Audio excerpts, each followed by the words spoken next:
Okay, good afternoon, ladies and gentlemen. Mr. Kirema, representing the PS for Trades in the Ministry of Trade, Industry and Enterprise Development, that is Ambassador Peter Kaberia. All speakers and esteemed participants present, all protocols observed, good afternoon. My name is Joe Bonjohi. I'm the Head of Policy Research and Advocacy at KEM, and I'll take the moderation role today. As we are all aware, the pandemic has turned tables on manufacturing sector, and current statistics are looking better than was a year ago. What we have been driving on is on resilience and sustainability, trying to make this our clarion call.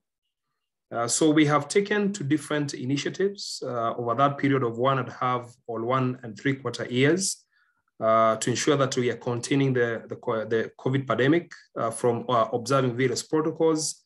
We have been working together with the Ministry of Industry. We are grateful to lockdowns, curfews, vaccination, among others. But still we have well cut out job ahead of us as we campaign for mass vaccination. We have a rich panel of speakers and panelists to take us through the program, and participants have an opportunity to ask questions through Q&A chat box that is at the bottom of your screen. For health security purposes, if you're driving, I'm going to request you that you avoid these so that you don't have any distraction as you speak or listen. Also, I ask I request that you adjust your seating and electronic machines that you're using to support your ergonomic welfare and comfort. The other thing is that if you're not speaking, please stay muted to allow ease of flow of program.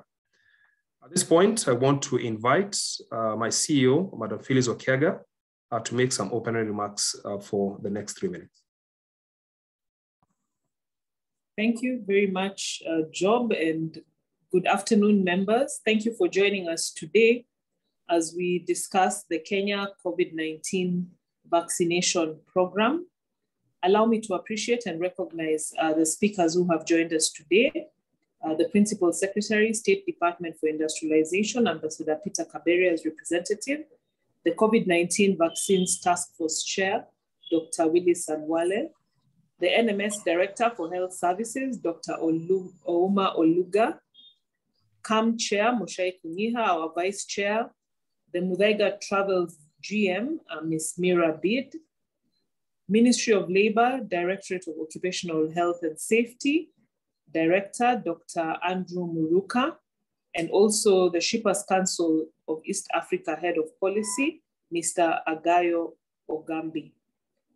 So it's without doubt that COVID has impacted most of our lives and the different aspects of our lives, all the way from how we conduct business to how we interact with our healthcare systems. It's, however, important to note that the combined efforts of all Kenyans since the pandemic hit our borders is truly laudable.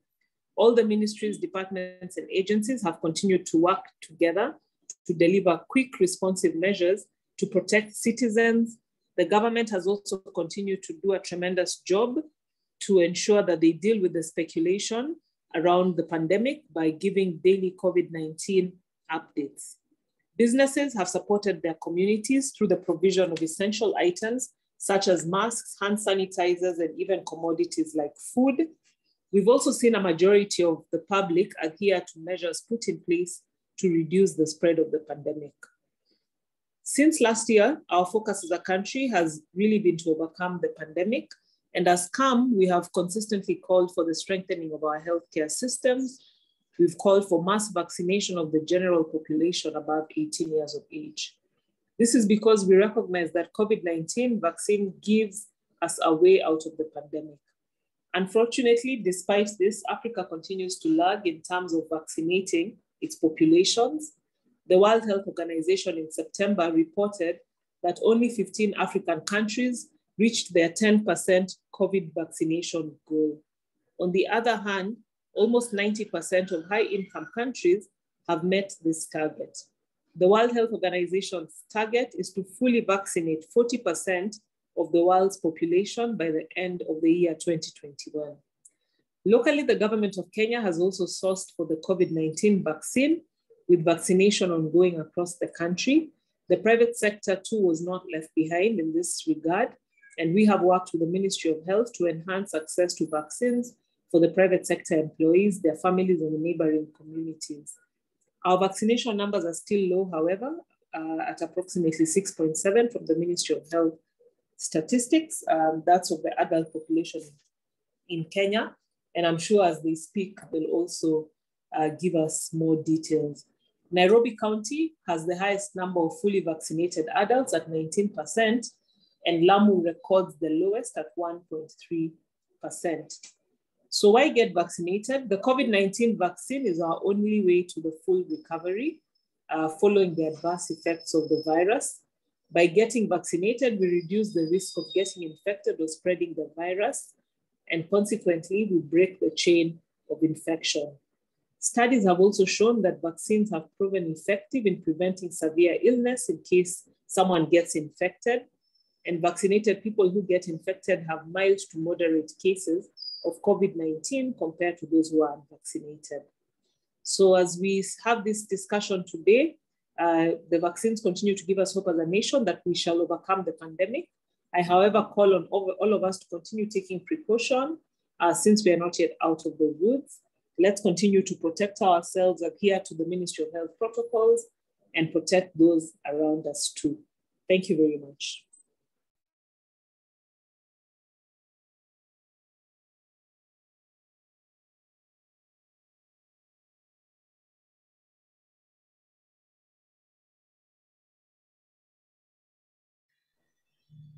Okay, good afternoon, everyone.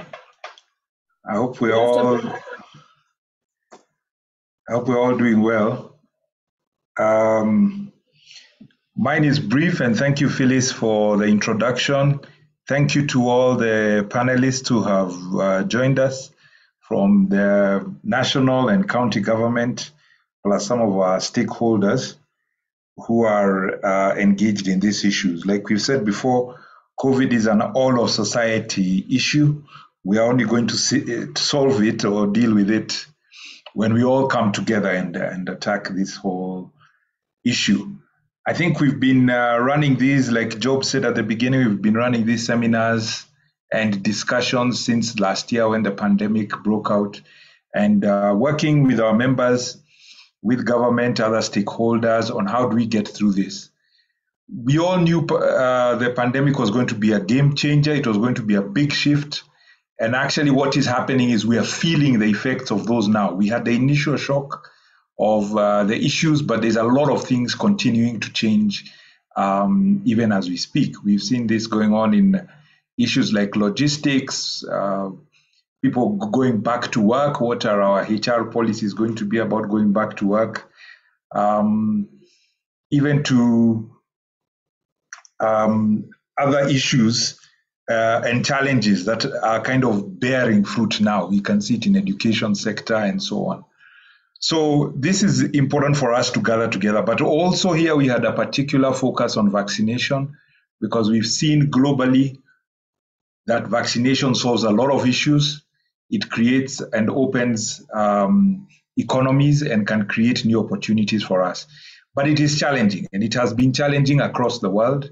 It's not just in Kenya. So we want to learn from each other, to encourage each other, and see what are the different tools we can use to try and get our vaccination numbers up, especially among our workforces and Kenyan society as a large, so that we have a better chance of facing the future that is ahead of us. Like Phyllis finished off, the pandemic is not over. It is far from over. We are seeing it spiking again in China, in Europe, as those countries go through through winter. So we are likely to also get another cycle of it somewhat. You know, it's not over yet. So this vaccination is critical and crucial for us to ensure that we can go forward. So we are looking forward to the conversations and discussions and exchange of ideas about how we move forward from here. Thank you very much, and back to you, Joe.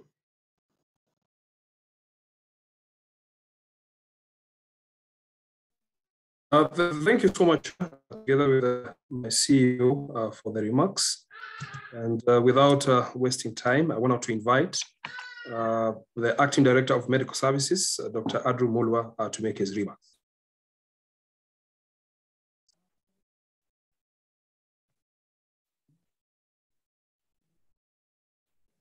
Dr. Adrian Kuria, the floor is yours.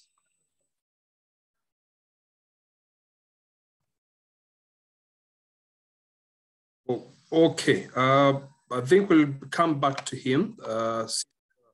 There could be challenges with the systems.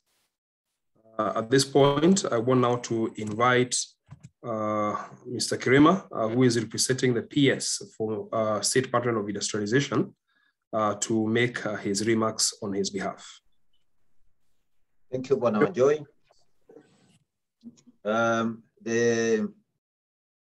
The chairman, Kenya Association of Manufacturers, Mr. Muchai Konyea, CAM CEO, Ms. Peris Wakiaga, Dr. Willis Akwale, Chair of National COVID-19 Vaccines Task Force, fellow panelists and distinguished guests, ladies and gentlemen, good afternoon.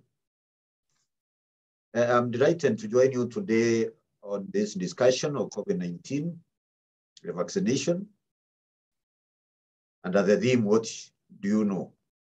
What you need to know, rather.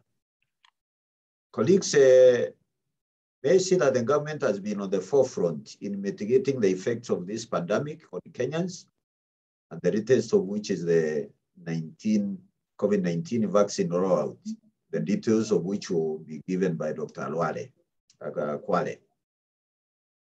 As a ministry, we have arranged that all our staff be vaccinated, and we have provided for access to be vaccinated. We have also allowed the permission for our staff to access vaccines at the various places where they are available. During the COVID-19 pandemic, starting with the March 2020, the government was able to issue some relief, including tax reliefs, ensuring that utility services are not disrupted, especially to ensure that the supply is maintained despite the bills not being paid. We also issued an unprecedented work, from home and in digital conferencing options that have now become the mainstay of most of a number of operations, rather. As you may know, the government also set up a multi-agency team to deal with the pandemic, and the ministry has been part of it. So we have under channels, we have under efforts geared towards educating Kenyans to ensure that as many people are vaccinated. We have seen the pain of staff losing their dear ones. And it has been in our interest to ensure that people in their places of work feel safe.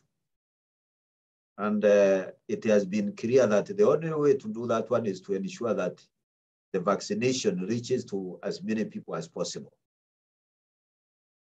We have also considered the scenarios that in developing countries has been on the waiting list as developed world serve themselves even a second and a third dose, making us consider pharmaceutical industry, including the local production of vaccines as strategic, for which we are ready to team up with the rest of government institutions and the private sector to even see the possibility of local production of vaccines within the country. So as of now, the emphasis is let us get as many Kenyans as possible getting the vaccine. This is one sure way of even making you feel safe, and for sure imparting that that strength in you, even to survive in the event of an outbreak. This is the message we would want to roll out to many other institutions to encourage their staff to get vaccinated. We have seen during this time, industry has been hurt with quite a number of them downsizing, others even totally collapsing. And we really want to see a scenario that puts us back to our normal lives. So vaccinations is the way to go. It started with the lack of proper information, which meant many shy off from the same, but I'm now sure that this information sharing has actually been intense, and we would want to see a situation where now people respond. The vaccines are available, let the Kenyans come out. Vaccination is the way to secure yourself, to secure your families, to secure your dear ones, to secure our jobs. We need our economy back on its feet. Thank you. Thank you, colleagues.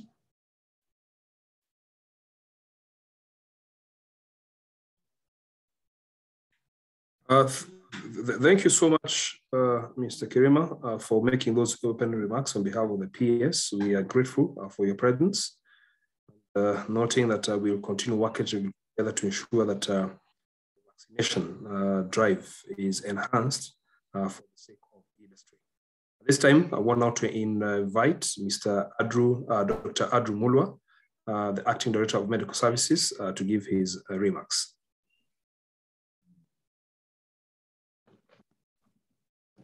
Thank you very much for the opportunity. I want to take this opportunity to thank the Kenya Association of Manufacturers for organizing this and giving the Ministry of Health the opportunity to speak to its members on the issue of COVID-19 vaccination. The Ministry of Health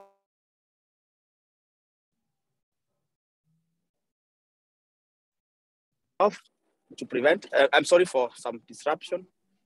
The Ministry of Health continues in its effort to prevent and counter the further spread of COVID-19 pandemic, which has been witnessed by a reduced number of COVID-19 infections in the previous 2 months. And therefore, we have been responsible, which has led to loss of life and livelihoods to many people across the country. Vaccination remains a life-saving intervention to protect against the deadly COVID-19 disease. With the pandemic being far from over, despite the low numbers, the pandemic is still with us. The vaccine is the best prevention method for keeping ourselves safe. The government of Kenya is committed to fully vaccinating the entire adult population by the end of 2022. And so far, 7% of the adult population has been vaccinated. I think at this point,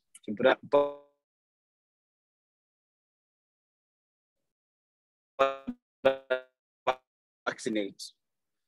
While our projection was initially to vaccinate the whole adult population by end of December 2022, I can confidently say that owing to sustained, consistent supply of vaccines, we are likely to push that target to as early as March the coming year.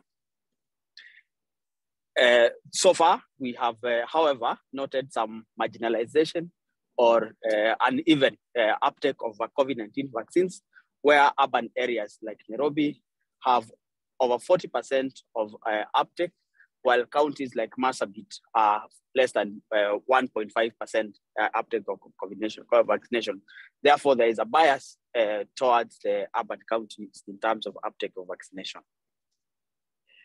There has been uncertainty about the vaccination, and some people are hesitant about getting the jab, with several misconceptions and gaps in knowledge about the COVID-19 vaccines that have become widespread.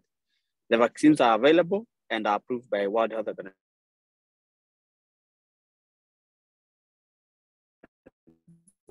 9.9 million vaccines, which is close to the 10 million vaccines that we target to get by end of December. And in the pipeline, we expect some more 12 million vaccines in the coming days.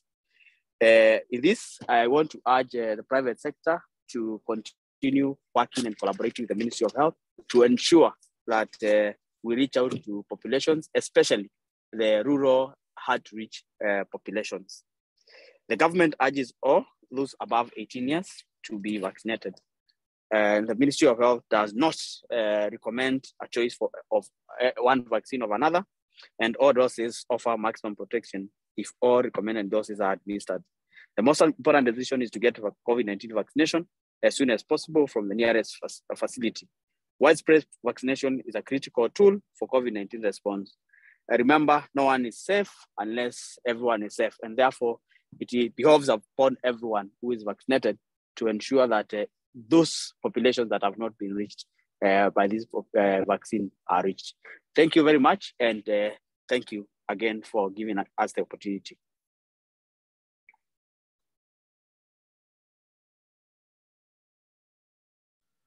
Thank you so much, Dr. Muller, for making those remarks on behalf of the ministry. And at this time now, I want to invite Dr. Willis Akwale. So that's Dr. Willis Akwale, who is our chief guest, and he is the task force chair for COVID vaccines, to make his remarks for the next 7 minutes. Dr. Willis, the floor is yours. Okay, just a minute. I want to share a presentation. I hope, let me share that.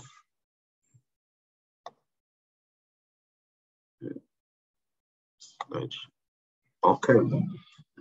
I hope I can be heard and my presentation can be seen. Am I good to start? Yes, you're good to start, Dr. Okay, thank you very much for the invitation. And really, as the chairman of the task force, I feel privileged that the Association of Manufacturers called upon us to share some of the achievements and plans we have to ensure that Kenyans are fully vaccinated and that we have a bright future going forward despite this pandemic. The mandate of my task force is to really ensure that plans are in place to ensure that as many Kenyans get vaccinated as quickly as possible. Now, let me highlight a few key points, and I may take a bit of time here, but try to say a number of things because they're important even as we discuss this topic. There are always issues about safety, efficacy, and effectiveness. I want to assure Kenyans that when it comes to safety, before the World Health Organization issues what you call emergency use listing, it has looked at clinical data from the trials, clinical trials. It has looked at any of the side effects, any of serious events that may occur. It has assessed them. And that is why then it says this is a vaccine that can be used. So issues of safety are addressed right from the clinical trials. And in the case of emergency use listing, this continues to be monitored by our regulator like the Pharmacy and Poisons Board. And as a country, then we report monthly to the World Health Organization. Efficacy in terms of COVID-19 vaccine, the efficacy has been assessed in regards to prevention of severe disease. And in clinical trials, prevention of severe disease of all WHO-approved vaccines was 100%. However, when you now deploy the vaccines into real-world situation, where there may be factors that you now don't control, like in the control settings, the effectiveness ranges between 80 to 90%. So there's a difference between efficacy and effectiveness, effectiveness being the real-world situation when you deploy the vaccine. But you can see it is still very, very effective at 80 to 90%. And that is the other thing I need to also mention. Quite often you start hearing a vaccine has better efficacy than the other. You will hear one being said is 90, one being said 70. A lot of that has to do with prevention of mild to moderate disease. And these studies may have been done at different times. An example is if you now do a study in Kenya when we have very little positive cases, one could easily claim it's their vaccine which caused that, while it was the natural evolution of the pandemic. There is no study that has compared any of these vaccines in a comparative way to say one is better than the other. And that's why, as Dr. Mulwa said, all these vaccines are effective. It's important to note that you could get some breakthrough infections. Indeed, you may have colleagues who may have been vaccinated and you hear they've got the disease. About 5 to 8% of breakthrough infections are being observed. But what is being observed, even if you have breakthrough infection, the severity of the infection is not as high. Now, the concept of herd immunity is something you've been hearing. And herd immunity basically means you need to get a big population of the communities vaccinated so that you reduce what you call community transmission. It's important to note that herd immunity is attained through vaccination, not through natural immunity, as some Kenyans are saying. Since I have been vaccinated, then there will be reduced transmission. From the early part of the pandemic, even people who got the immunity tended to get reinfection. And indeed, you see even in the developed world, the reason they are giving booster doses is because natural immunity, where the infection is even higher than in Africa and Kenya, they are giving a booster dose is because that natural infection is not inferring that long-time protection. The other thing about herd immunity that you need to know, herd immunity does not mean personal protection. So you could have herd immunity, but if you yourself are not protected, then you can get severe disease. Hence, the need to be vaccinated. The targets have been described by my colleague. We know about the multiple vaccines that we are deploying, and that now we are assured of that supply. Now, this is the trends in Kenya, and you can quickly see the COVID pandemic has been coming in waves. The first wave, second, third, and fourth. You can see a very big reduction now at the right-hand side, the tail end of it. This is the where we are as of end of October. Our worry is that when Kenyans are seeing this reduction, they are dropping the guard. They are not seeing the value. They are disregarding vaccination. This should worry us a lot, because that disregard will mean the next wave may be higher. If you look between the third and the fourth wave, and you realize that we started vaccinating sometimes in March, if you see the second wave was higher than the first one, third was higher than the second one, and the fourth one almost equaled the third one in a way. And we believe this was because we had already started intervening with the vaccines. So we must put more efforts in the vaccines to make sure the fifth wave is not higher than the fourth wave. I have put this slide here to really point one thing that Kenyans hear of but don't take seriously. This is an assessment of all deaths that have been recorded in Kenya since the beginning of the pandemic. And you can clearly see that people above 50 years of age are the ones who are dying most. You can see there are very few fatalities in the teenagers, really up to the age of 30. There are very, very few deaths. What is important, however, is to know that these are the real carriers. They have the symptoms, they have the virus. We are dealing with a situation whereby there is somebody who is carrying the fire and can easily burn the others. The young people could easily be the people burning those people who are elderly. And that is why in the last week, when the cabinet secretary has directed we vaccinate young people, that should now become a very important focus for us.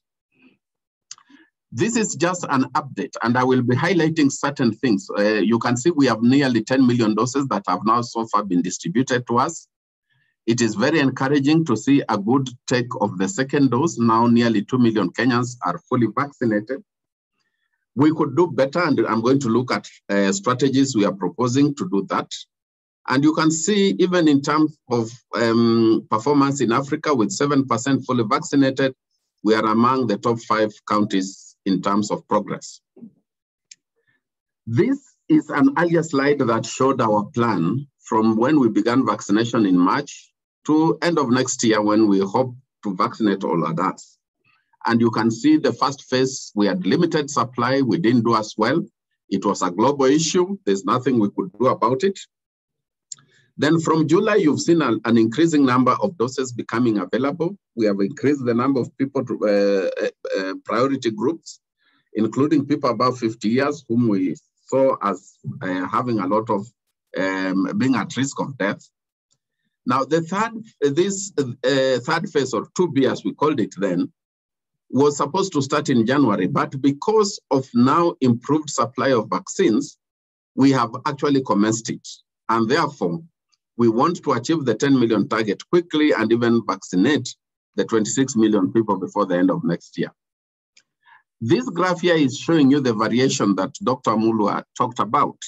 And I want you to note, I don't have a pointer, but I'll take you through to highlight a few things. Obviously, Nairobi, almost one third of all fully vaccinated people reside in Nairobi. We are seeing a very good uptake in Nyeri and Kiambu and Taita Taveta. I want to point that this, especially Nyeri, Kiambu, Taita Taveta, and Murang'a, these are counties where the leadership is really pushing for people to get vaccinated. And we applaud them for that. However, I want you to look at the counties after Elgeyo Marakwet. You have Siaya, Busia, Meru, Bungoma, Migori, Kakamega, and Homa Bay. These are counties in the western part of Kenya with huge population densities, but very little uptake in terms of full vaccination. This country will not achieve the targets if vaccinations in these areas are not scaled up in these counties. You can see that even a county like Samburu is performing better than Kakamega and Homa Bay. Now, in terms of our priority groups, we now have over 82% of healthcare workers fully vaccinated. We have seen an improved uptake among teachers, and now 55% of them are fully vaccinated. But the point I want to raise there is those elderly people who must have indicated that the ones at risk of death, only 16% of them are fully vaccinated. And that should worry us because in the next wave, if they don't have the protection, then the number of deaths will continue escalating. Now, this one is just a graph that should give you confidence that now the issue of supply of vaccines is no longer our challenge. As of the end of October, we had nearly 9 million doses. Yesterday, you saw us receiving another 700. That's the first AstraZeneca. And you can see these are actually scheduled deliveries so that by the end of December, we could have anything between 18 million and 20 million doses here. No reason, therefore, for us not to meet our target. So what have we been doing and what is our plan? Our vaccination, daily vaccination average before September was 40,000. Our aim was by end of September to be at 80,000 and during December, 150,000. However, we have not attained this. Yesterday, we did 60,000. I'll come and show you that. And part of the strategies is to increase the vaccination posts. Our initial plan was 3,000, but actually we are preparing 4,000 facilities to be fully functional by December. I think 2,000 of them are now fully equipped to offer vaccination. We are supporting outreaches and mass vaccination centers and actually asking the counties to ensure that they conduct 2 outreaches each week. We are putting more emphasis on communication, especially using vernacular FM stations, appointment of local champions within counties so that they can move and mobilize populations towards vaccination. And our homegrown chanjo system is sending reminders to those already vaccinated. As part of our expansion also, we are looking at the cold chain to ensure that we have enough freezers that can store some of the vaccines like that require ultra cold chain, like Pfizer and Moderna. And we have plans to set up 25 county cold rooms during the coming financial year. And finally, as His Excellency the President reported on the Mashujaa Day, the country has now formed a company known as Kenya Biovax Limited, whose mandate is to establish a fill and finish plant by April, east of next year, and go into full human vaccine manufacturing by the other year. Now, I'll rush to this so that I talk about the human vaccine manufacturing. This is an activity that is multi-agency. There is a Ministry of Health, the Treasury, Aegis Office, our security teams. They are all part of this. We have already identified a space in Embakasi at the KEMSA warehouses. We are now at the stage of forging strategic partnerships. We've identified people where we are seeking partnerships in terms of technological transfer. Access to the active pharmaceutical ingredient is the biggest limiting step that one would have, because even if you may have the vaccine factory, but you can't access the APIs as they call them, then you can't manufacture. Indeed, if you look at the challenges that India had, part of it was because they could not get some of the APIs from Europe and America.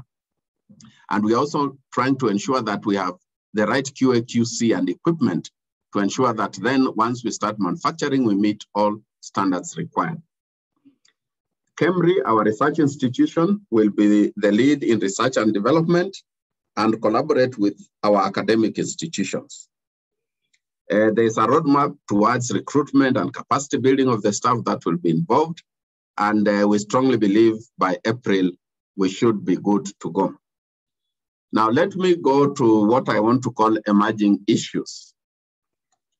The emerging issues include the low uptake. Forget the first one, I should have removed it. Low uptake of the first dose. If you look at data yesterday, most of the uptake was the second dose. So we need to see how we do increase this. Yeah, this is the slide that shows you yesterday we had 17,376 doses, first dose, while we had 42,905 second doses. The worry here should be that there are few people coming for the first dose. And these are the people in the communities. These are the people with misinformation, misconception, thinking the epidemic is over. And these are the people who are going to create a fire for every one of us, trouble for everybody. The other bullet had already alluded to it. Now, let me come to some of the strategies, and I think I've talked to some of them. We need to ensure that we vaccinate over the weekends.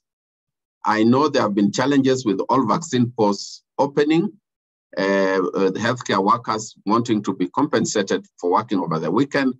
That is a challenge we need to address. We've now opened to over 18.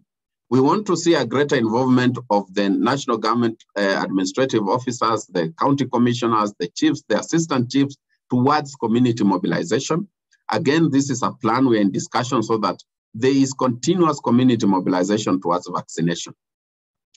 We are also at an early stage trying to look at ideas that we can learn from other countries to do with mandates. As you know, in some countries, you are required, even before you enter certain facilities, you will need to show your vaccination certificate. And for us, especially places that are prone to crowding, the stadia, the bars, the lodgings, even the places of worship, public transport, marketplaces. These are places which once the fire begins, it begins there. And therefore, within the Public Health Act, we are going to look, because countries differ, but for us, we have the Public Health Act, look at measures which within the Public Health Act can start instituting some of these mandates. And then ensuring that the counties have specific budgets to do the activities. I think I've alluded to many of these challenges and some of the constraints, but I want to specifically talk to bullet number 2. Even as we go forward, much as the vaccine supply has improved, you have the so-called ancillary items. Very critical of this is the syringes and the needles used for vaccination, including also the cotton wool. This could run out of supply, it has been alluded to globally, and therefore, Even as manufacturers, I want to challenge that this is an area we need to invest into. Even as we start producing our own vaccines, you cannot administer a vaccine without a syringe and a needle. And then finally, monitoring and surveillance. I'm happy to report we are partnering with academic institutions so that most of the things that we are doing will have data that will inform future strategies and policies. Thank you. Thank you so much, Dr. Willis Akwale, for well-elaborated presentation, showing the uptake as far as the vaccination is concerned and what the task force is doing to ensure that we have achieved herd immunity within the country. So some of the issues that you have raised, I believe the participants who are present on this call, they're likely to ask for clarification when we get into the panel discussion. So I'm going to encourage all the participants who are present in this call to ensure that they have raised the question via the chat box at the bottom of your screen. At this point, now we are getting into the panel discussion, whereby we are going to hear 4 eminent discussing the COVID vaccination, discussing the effect of COVID as far as manufacturing, the industry, trade is concerned. And on the call, we have Dr. Ouma Olunga, who is Director of Health Services at Nairobi Metropolitan Services. Also, we have Dr. Adrian Kuria, who is the Director in the Directorate of Occupational Health and Safety Services in the Ministry of Labor. Also, we have Ms. Mira Bidsha, who is the Director from Muthaiga Travels, and also Mr. Agayo Ogambi, who is the Head of Policy at the Shippers Council of East Africa. Karibu Sana, you're most welcome at the 4 eminent persons who are in this panel. And I'm going to go directly to the questions. And again, I'm going to encourage the participants as you listen to the panelists, cadre, indicate your questions so that we can respond to them live as we continue on with the discussion or at the end of the panel when we have the Q&A. So the first question goes to Dr. Omunga, the Director of Health at NMS. What the NMS has been engaging our members on the COVID-19 vaccination program. How have you achieved this? What lessons can other counties speak as we have come members from other counties present in this call? What other lessons that other counties can pick from you so that those CAM members who are present on this call can pass this information to these other counties? Dr. Omunga.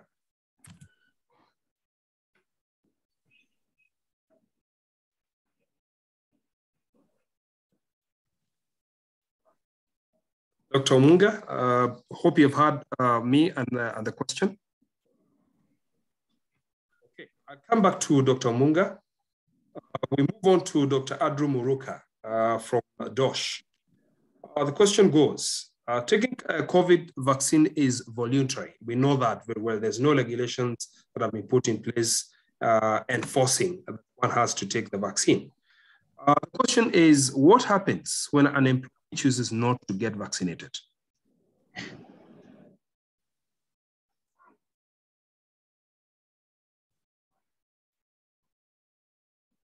Dr. Muruka?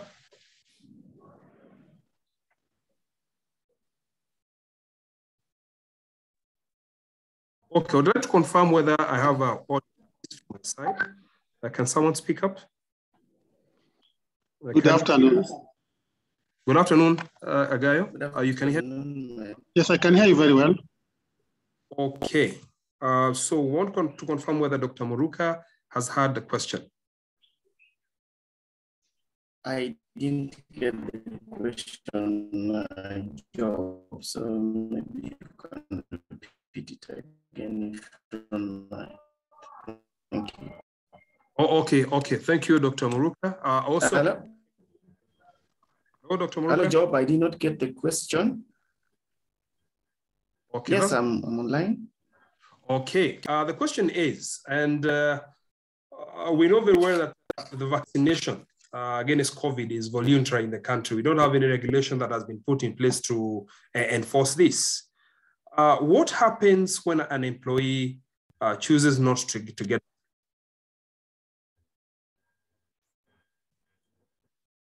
Dr. Muruka? Yes, thank you very much. And I have a whole presentation about this. And it is on what I'm calling the options for employers and what employers can do to make sure that vaccine acceptance is raised among their staff. So the first option that is available is that employers can collect and analyze data on the reasons for acceptance and also for vaccine hesitancy, because these two are critical for messaging at the workplace level. And in terms of trying to collect and analyze this data, the National Institute for Occupational Safety and Health at DOSH is able to assist in conducting that kind of research and providing the necessary guidance. The second option for employers is to exempt all those who cannot be vaccinated because of medical reasons, because there must be a reason why somebody would not want to be vaccinated. And registered medical practitioners need to confirm that certain specific individuals are unable to take the vaccines. Number three action that the employers can undertake is to exempt all those who cannot be vaccinated because of a court of competent jurisdiction has ruled against vaccination of a particular individual or a group of. So they must take a matter to court about their refusal or hesitancy, and the court has to declare that they cannot be vaccinated. The fourth option for employers is what you call the disability accommodation. And in this case, we have to evaluate the risks that objection or refusal or hesitancy poses amongst the clients, amongst the people that this employee gets into contact with on a regular basis, particularly if the employee poses significant risks to the other employees or visitors. It will be important to require that that specific objection to vaccination by an employee be in writing and the actual reasons be well documented, especially if significant risk of substantial harm that cannot be eliminated or reduced by reasonable accommodation has been detected. So generally there are about 4 things that employers need to consider. And number 1 is the duration of the risk. Number 2 is the nature and severity of the potential harm that may be caused as a result of exposure. And number 3 is the likelihood that the potential harm will actually occur. Sometimes we think that it will occur, sometimes in real sense it doesn't occur. And then the imminence of the potential harm should also be considered. The other thing that needs to be looked at keenly is the nature of work while doing this, determining the risk that is posed by refusal, and that is the nature of work. When we look at healthcare workers, for example, they have ethical obligation not to harm their patients. So if the person in this particular case is a health worker, then they must be reminded of this obligation not to harm their patients. Option 6 for employers is what we can see from evidence from what employers in the recent past have done. One of them is that the Kenya government compelled all civil servants to get vaccinated or face disciplinary action. That is, Kenya as an employer, all civil servants were mandated to get vaccinated or face disciplinary action. In Zimbabwe, all the adamant and vaccinated civil servants were required to lose their jobs. They were told that they were going to lose their jobs. If they were not going to get vaccinated, they would lose their jobs. All civil servants in Canada were required to be vaccinated by the end of October 2021 or actually risk losing their jobs. So the same thing that we have in Zimbabwe, same thing that we have in Canada amongst civil servants.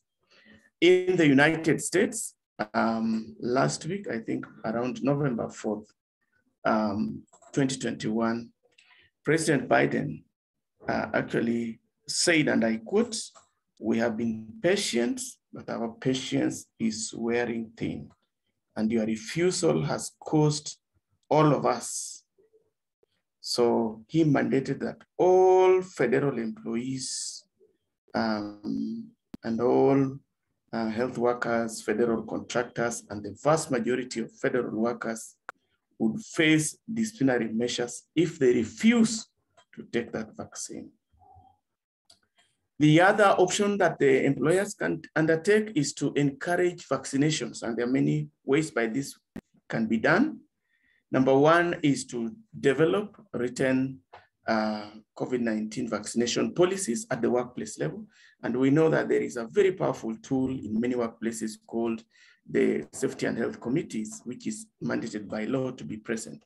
And through discussions within that committee, a written policy will guide how vaccinations should be conducted within the workplace.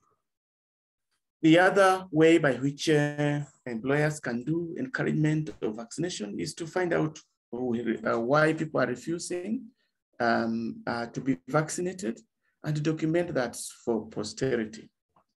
So in terms of trying to develop specific encouraging vaccination issues is one, to develop education programs within the workplaces and make, for example, secondly, make obtaining the vaccine as easy as possible. And I am glad to hear what Dr.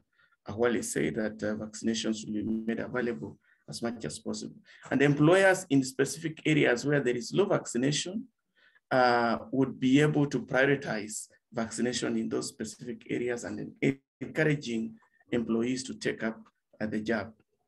The other thing that employers can do is to cover any costs that might be associated with getting the vaccine. If employees need to go to a vaccination center in a group, arrangements can be made and then they'll be taken to that particular facility and then they get vaccinated. We can also provide incentives to employees who get vaccinated, provide paid time off to get the vaccine, and of course, clearly communicate with the employees and help them understand how vaccinations will help each and every workplace remain safe. The other approach, which is the last approach that I'm going to talk about, is what the law says. The Occupational Safety and Health Act of 2007, and specifically two main sections, Section 6, subsection 3, requires all occupiers to carry out appropriate risk assessments in relation to the safety and health of persons employed, and on the basis of these results, adopt preventive and protective measures. And if those protective measures, which is highly prioritized by Kenya government, is a vaccine, then they need to be adopted to reduce the possibility of COVID-19 spreading within workplaces. Section 13, subsection 1, from A to F, provides for employee obligations while at the workplace. And one of the obligations is to ensure their own safety and that of other persons who may be affected by their acts of commission or omission. So if somebody omits, for example, to undertake a COVID-19 vaccine, and that poses a risk to fellow workers, then they have not performed within the obligation requirements. Number 2, employees must cooperate with their employers or any other person in the discharge of any duty or requirement imposed of the employer or any other person by this act or any regulation. Of course, this act requires the employer to conduct a risk assessment and adopt preventive measures. And if such measures is a COVID-19 vaccine, then employees are obligated to cooperate with that. Number three is all employees must comply with the safety and health procedures, requirements, and instructions given by a person having authority over them at the workplace for the other people's safety or for their own safety. So if this vaccine is meant to ensure everyone's safety at the workplace, then every employee is under obligation to comply with these requirements. And the last one, with respect to employee obligations, is to cooperate with the employer or other persons that are required, those who have a duty to make the workplace safe, and they have to perform specific activities. They must ensure that every employee complies with these requirements when they are meant to help somebody else comply with their legal obligations. So this is what I would say is what we need to address when we are looking at those who refuse to comply with the requirement to get vaccinated. Thank you so much, Job. Thank you so much, Dr. Adru, for well-elaborated presentation on employees, the employers, and many options that you have given to ensure that we are able to overcome the fears on the vaccination.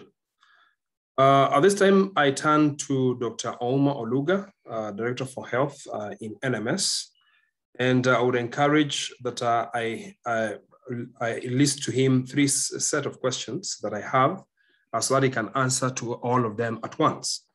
Dr. Ouma, I hope you can hear me. Please confirm. Yes, I can hear you. Thank you, Dr. Ouma. The first question that goes to you is that NMS has been engaging our members on the COVID-19 vaccination program. How have you achieved this? What lessons can other countries pick from you, as we have CAM members from other countries present in this call? So what lessons can we pick from you so that they are passed to other counties? The second question is on NMS has been able to take vaccines closer to the people in Nairobi. How do manufacturers access the COVID-19 vaccination stations? Can NMS conduct vaccination drives inside factories? What varieties of vaccines are you offering? Is it Moderna, Astra? Though it has been alluded in the past that it doesn't matter which kind of vaccine one is taking, all of them, they have the same strength. But there is concerns that are coming from the ground that one requires this over the other. So we'd like to know the value. Then the third one is the country is still struggling to vaccinate majority of its adult population. How can other counties increase their vaccination numbers? Please share lessons from NMS. Over to you, Dr. Ouma. Thank you very much for this opportunity, and I want to take the first chance to appreciate Kenya Association of Manufacturers for organizing this discourse on issues of vaccination. As you are well aware, with the lifting of some of the measures, particularly the containment measures that were limiting either time through curfew or movement, we are still at risk of spreading COVID. And it is very important that we engage in this kind of discussion so that it is not lost on us the damage that COVID-19 has done to the economy, which I'm sure Kenya Association of Manufacturers has been bearing the brunt. And also wananchi have really suffered both by the loss in terms of business, jobs, and also the loss of lives. We continue to remember more than the 5,000 Kenyans that we have lost. This may look like numbers, but I am sure that many hearts in this country are still grieving because to the world, it's a statistic, but to a family, it's a breadwinner, it's an uncle, it's an auntie, it's a father, it's a mother, it's a sister, it's even a colleague at the workplace. And we continue to do everything that we can to make sure that we do not go through this rough time. And vaccination is one of these measures that are very important at this time, because as we have seen, it is very important that we continue to boost the immunity of each and every Kenyan, so that should the pandemic strike, we have a large population that either have some form of protection or full protection. And as you have seen in Europe, even where vaccination has been rolled out, of course, there is still waves of COVID that is ravaging. And what is different from the first wave is the issues of deaths. Of course, when COVID first hit, there was a lot of panic in terms of quarantine, in terms of isolation. The capacity was very low. And we also have to thank Kenya Association of Manufacturers and the private sector for rallying, because right now we can even have PPEs locally made. We can have a number of things that were locally made. So there's a much more lessons than COVID. Now, going to your three questions, one is that Nairobi, we are very lucky that we have at least vaccinated 59.7% of the adult population. Our target was around 3 million people. We have done more than 1.6. And that is nearly 59.7% of the adult population that was being targeted with COVID. And that's quite commendable, at least with the first dose of any vaccine.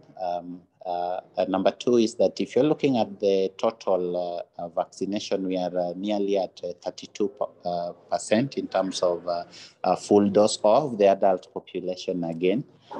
And we have been able to achieve this through a lot of partnerships, again, strategic partnerships. The private sector has played quite a key role, both in terms of rolling out the vaccines. As you know, Nairobi has 406 facilities that are private, and then 122 facilities that are public. And we are using 155 facilities, all the public ones, and we've taken a select few private ones. And this is to increase access to the vaccination. Number two is, of course, the fact that the private sector quickly mobilized themselves in terms of either workplace or factories. And it was quite easy for us as NMS to sort of have these congregations of persons that were self-interested in getting the vaccinations. And this has enabled us to have quite an organized system. Three is, of course, the issues of the religious community, the churches, the Muslim and the Christian communities that have also been really driving the issues of the vaccination. And we've partnered with them through outreach programs. And four is our system of community health strategy, which has divided 77% of Nairobi's informal and other settlements into what we call community health units. And we have 732 community health units, with each unit containing a number of households. And then each of these unit has 10 community health workers. And we are able to map out not only the need, but also the unique nature of approach for the vaccination. And for the last few months, more than 7 months now that we've had the vaccines, we've not had a very big challenge in Nairobi as far as resistance is concerned. Of course, right now we are getting to a plateau where there is the people who had the highest demand and the self-interest is diminishing. But we are still engaging with organizations such as yourselves and the private sector to make sure that we continue to avail the vaccines. Certainly right now we have a number of vaccines that are in circulation, and we want to thank the Ministry of Health for also supporting us so much. We have the Moderna, we have the Pfizer, we have Johnson & Johnson, we have AstraZeneca. Just yesterday, there were several other thousands of doses of AstraZeneca. And this is meant for both the vaccines that we need fast and only one jab, and the ones that we'll do 2 jabs. And we have managed to be able to avail all these vaccines everywhere without discrimination. Of course, Nairobi residents have had one or two preferences, but we have tried to limit the choice so that it is important that people still get the message of the vaccine that is available to you is the vaccine that is most protective. That notwithstanding, of course, there have been, based on either access or based on preference or based on information, we have had, we've had a lot of people engaging in one or two the other vaccines that they would wish to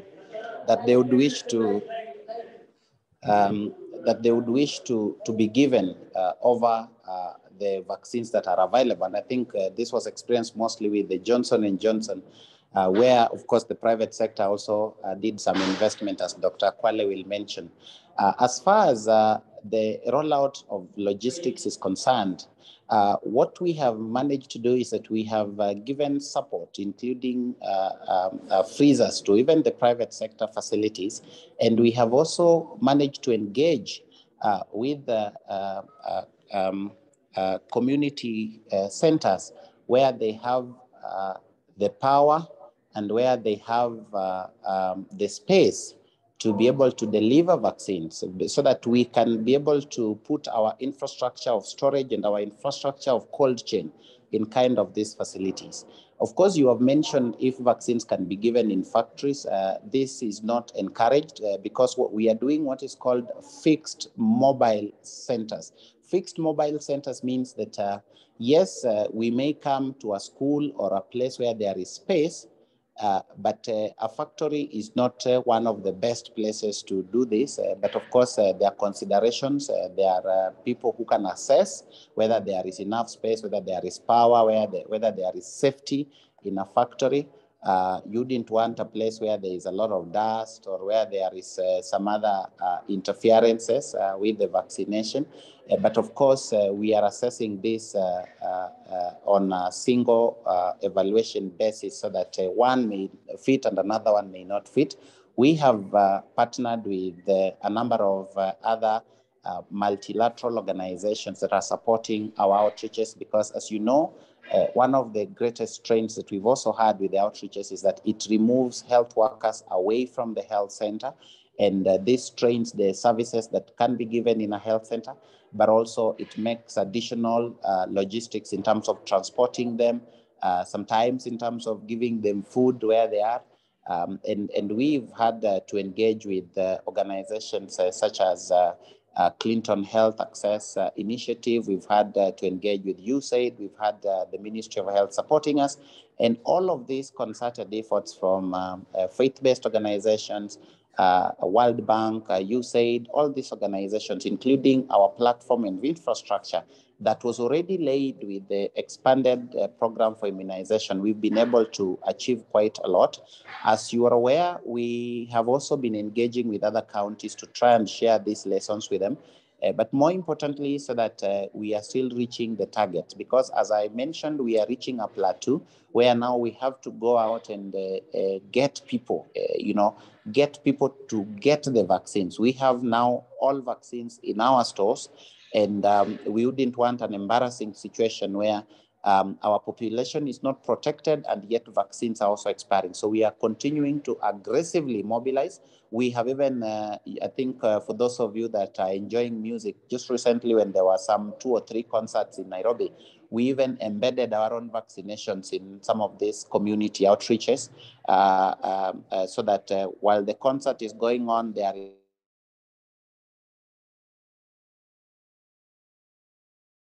is a vaccination where people can come. And we've also engaged with the musicians, with the artists to just spread the message in a different way of advocacy. We have even engaged with the Boda Boda Association. We have, together with the National Command Center, did the transport corridors in Nairobi, the Matatu sector. And we think that these are valuable lessons for other counties you cannot put a vaccine in a health center and hope that people will just come for it.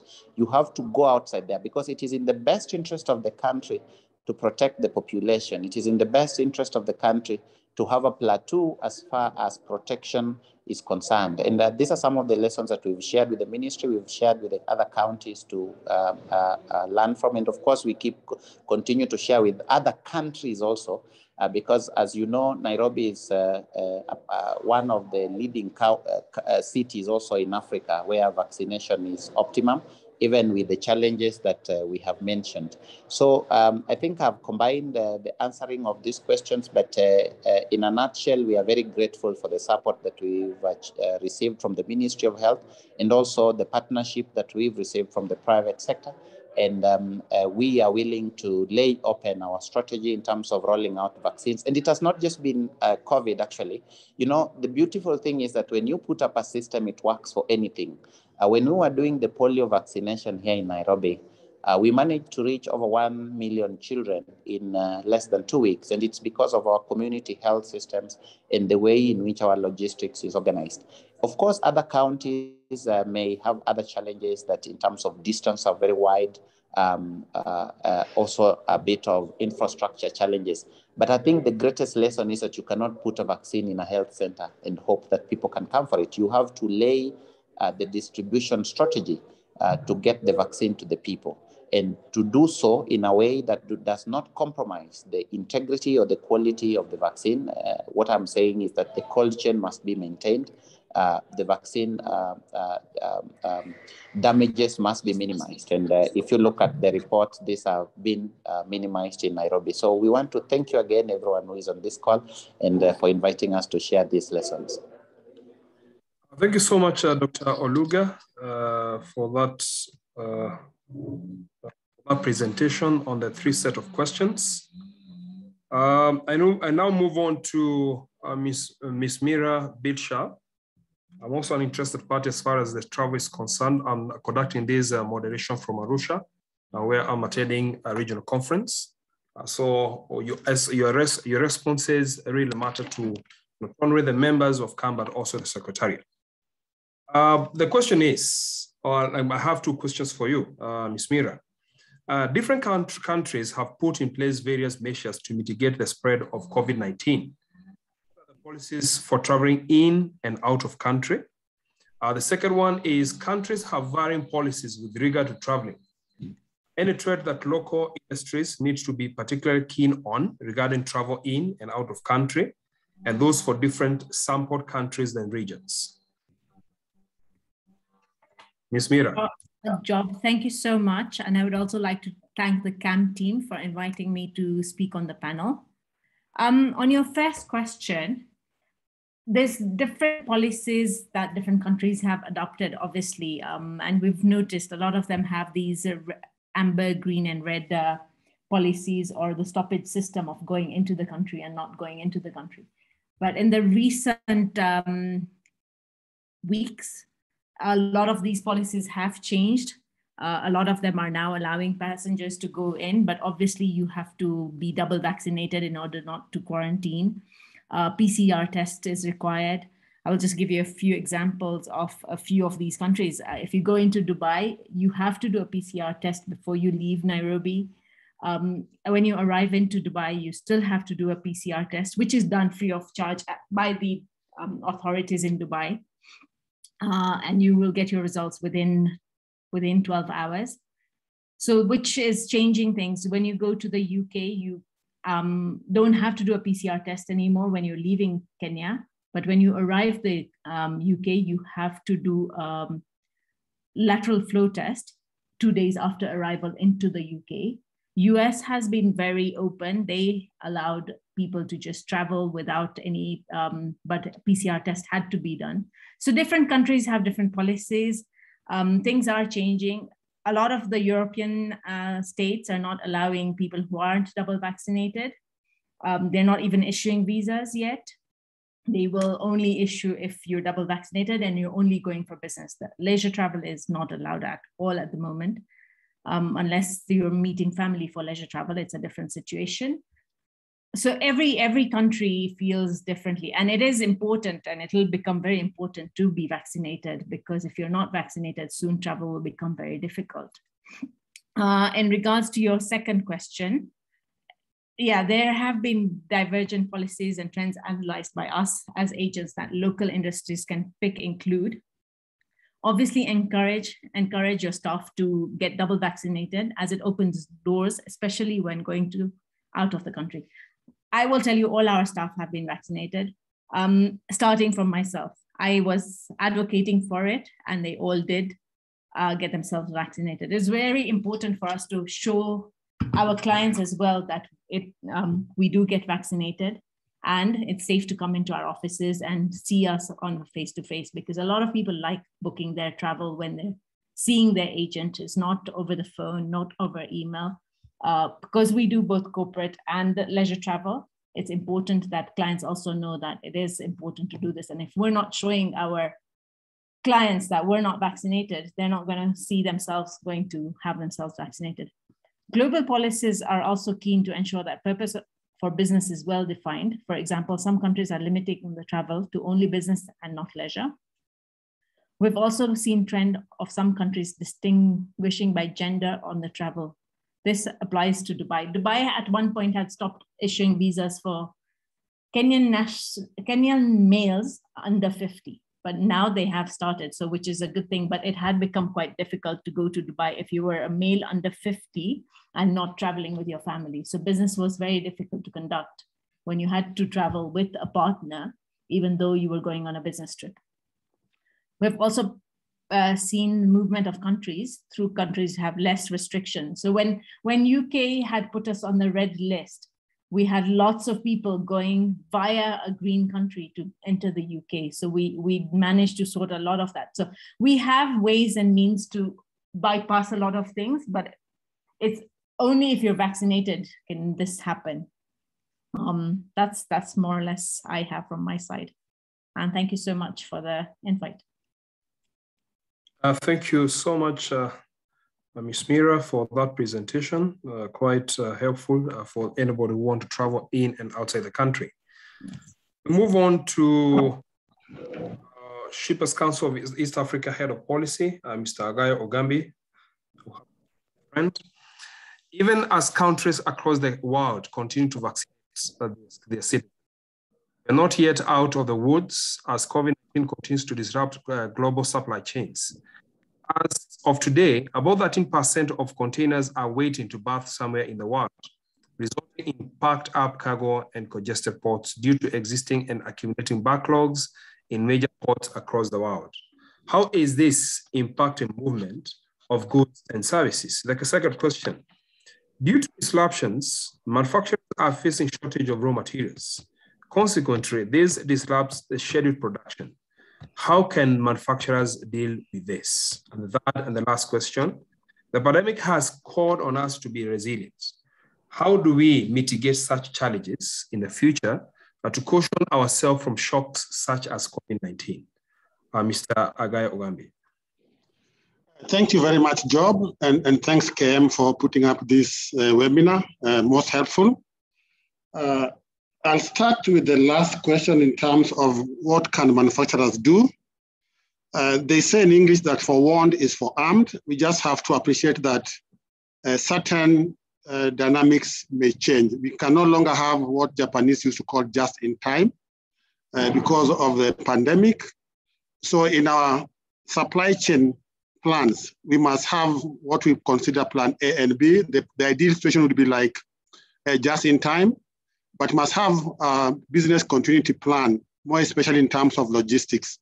And this has come to fore as a result of what you asked in the first question, the port congestions, which has caused enormous challenges in terms of delayed vessel arrival. We've seen increase in freight rates, and I was just looking at some of the statistics. For example, in the last 3 months, our vessels arrival have reduced by about 2%. Meaning that less vessels are coming this part of the world, and that means that the supply is disrupted. What does that mean for the manufacturers?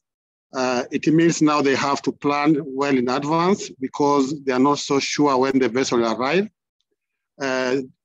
Areas where it will take between 2 months, now it's taking up to 3 months. So the manufacturer must plan well their imports.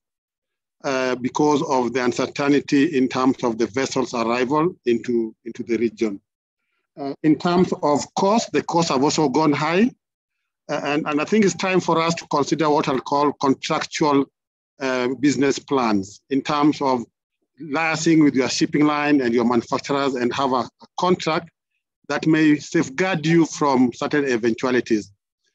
We have been evaluating the impacts on raw materials. We have noted an increase of between 12 to 18% in terms of price increase. That tells us that even at the price of the end product is bound to increase. So the manufacturer is at a disadvantage because, for one, there's delay in the arrival of the shipment. You're not even sure if they'll arrive or not. But again, the issue of purchasing power, diminishing purchasing power also affects. So from where we sit, we just want to encourage the manufacturers to plan well in advance, consider contractual arrangements with their suppliers to cushion them against the pandemic and resultant challenges. What do you see in the future? We had hoped that things will become better, but we are going towards Christmas, and we are seeing a lot of demand in Europe and the USA. So we just have to prepare for a difficult situation. But we also like the fact that it also gives the manufacturers an opportunity to supply to the local market, since most likely the end products of the manufactured goods may not arrive in time. And I just want to encourage that we liaise more closely in terms of talking to the shipping lines, getting the advisories right. And the congestion has really meant that even at the ports, there's enormous challenges, I've just said, in terms of docking. 13% of the ships are still waiting. And this is bound to happen until maybe mid next year. Experts believe that maybe we can have a relief towards the end of next year. The cost may stabilize when demand kind of reduces after the Christmas festives. But before then, we just foresee a situation where the manufacturer must just plan well for their imports. I submit, Job. Thank you so much, Agayo. Even sharing as far as the cost of production is concerned, that has been occasioned by this pandemic, and also noting that just-in-time manufacturing at the moment cannot really work efficiently as it used to pre-COVID. Looking forward to how we can get back to it. Sorry, Job, just a quick comment. It's a global challenge, and you have witnessed like, for example, a vessel destined to Europe and America. The increase in freight has been up to over 400%. There are cases where the increase is of 250%. So it's a global challenge, and we just have to possibly mitigate with the view of reducing the harsh reality on us. It's not an African challenge or a Kenyan challenge, it's a global challenge. And perhaps it requires a global solution in terms of how do we ensure that the port congestions are reduced. I submit. Thank you, Mr. Guy, for the further clarification. Now we move to various questions that have been raised in the QA and chat box. There are some that have been responded by the panelists directly to those who had asked them. I have two questions here that I feel they have not been responded to. One is from Eric Kyoko. He is asking, do we have some vaccine administering institutions whom we can reach out to and invite them to our institution for mass vaccination? If yes, please share their contacts. I don't know whether Dr. Muruka, you have a response to this. I will do that. Can I? Adrian, go ahead. Yeah. So I think that falls under me. As part of our deployment plan, the national government actually issues vaccine to county governments, and in the case of Nairobi, then the NMS. They are the ones then who are mandated to administer them, either through routine vaccination or through campaigns. So I think the best person to reach out to will be the Director of Health, Dr. Luga here. They can organize a campaign for you. Thank you. Thank you, Dr. Willis. Still another question goes to you. Kenya received 200,000 Sinopharm vaccine doses from China, but we have not seen them distributed by the government. How is the uptake? This is from Beda Mengo. Yes, I responded to that, and I'm happy to state that again. We have distributed, and as you know, again, distribution is based on demand. And the last time I checked, over 30,000 doses had been distributed out. I would need to update myself. So, but what we know, the uptake for Sinopharm is a bit low. Now, there's another challenge with Sinopharm that I'll try to explain on this call, and I hope it's understood. Sinopharm is packed as 1 dose per vial. When you look at the other doses, Moderna is 15 doses per vial. AstraZeneca is 10 doses. Pfizer, I think, is 6 doses. So what it means, the space that 1 vial takes for Sinopharm is the space that it takes 10 times the space that other vaccines may be taking. Now, when it starts going to the lower levels where you have a health center or a dispensary with a small fridge, which is also still vaccinating children, then it starts becoming a challenge to store a vaccine that occupies a lot of space. So what we are doing is that we are in discussion with the Chinese government for us to fully deploy most of the vaccines, Sinopharm or even Sinovac. Then we need to expand the cold chain. Otherwise, if we bring a lot of that, they may take a lot of space to impact even the vaccination of children. Thank you. Thank you. Thank you, Dr. Willis. There's another question that Dr. Willis or Dr. Adrian can answer.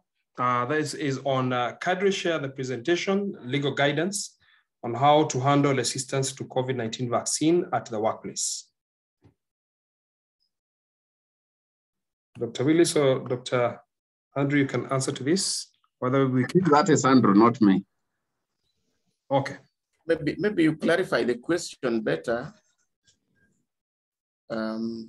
Okay, if I understand what Winnie is asking about, that before we were talking about some resistance as far as the vaccination is concerned in the workplace, and if at all there are some legal issue or legal handles that may arise, either out of someone, probably a company has indicated has to vaccinate everybody, but then there is assistance, or even there is a legal process that has been undertaken, or there's a case that has been registered with our courts of law.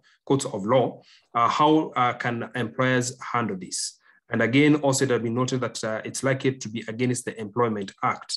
So it's just a question of having some guidelines or legal opinion that members for CAMP can use to ensure that they are safe from any legal handle that is raised during the vaccination. Thank you so much, Job, for this question. I think I answered most of it at the beginning of my presentation. But with respect to the actual things that the employer needs to do, number one, if there is a case in court, of course, all courts give certain orders that must be adhered to. So I would suggest that the first thing that the employer needs to do is to ensure that they actually obey the existing or the obtaining court orders. The second one is that the employer obligations that I talked about, the employee obligations that I talked about, and under section 13, subsection 1, and of course, also under section 6, subsection 3. So the two sections require that an employer does what is called a risk assessments for any activity at the workplace, including those kind of refusals. Then they need to identify how the refusals will affect or will explode the risk within the work environment.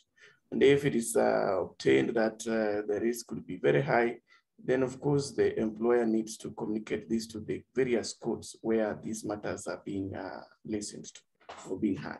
So that would be my response at this point. Thank you. Thank you, Dr. Andrew. And at this point, I urge that... Job, Yes. If I might just add a little bit there, I think something for our members to think about on getting more vaccinations. I think although we do need the law and the backup of some sort of force at the time, it need not be the first solution that you go for. We have experience with other businesses where if you spend time talking with your employees and your staff and just having a conversation, you will find that a lot of people who are some people are vaccine skeptical. There are some who are skeptical, others are resistant.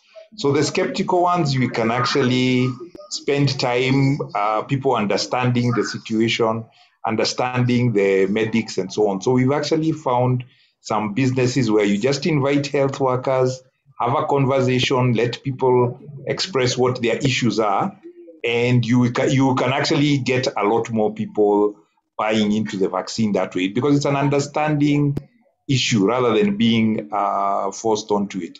So that should always be your first option. And then we, I think also as CAM, we should be, and we will be asking government for clarity. And it is a combination, like you've had, there's health and safety, there's Ministry of Labor and employment law, some clarity on what do we do when now it gets to that level of resistance. But it will always require some level of engagement first, so that we are trying to convince each other first before we go out to produce it's the carrot first before the stick. Thanks.